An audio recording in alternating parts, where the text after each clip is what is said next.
Hi అండి, ఈరోజు నేను గుమ్మడికాయ కూర చేస్తున్నాను.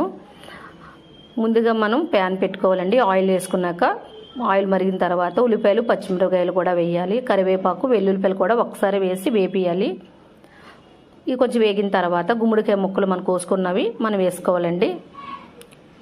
వేసుకున్నాక కొంచెం 2 నిమిషాలు అయిన తర్వాత దానికి సరిపోయినంత కారము, తగినంత సాల్టు, 1 టేబుల్ స్పూన్ బెల్లం వేస్తున్నానండి.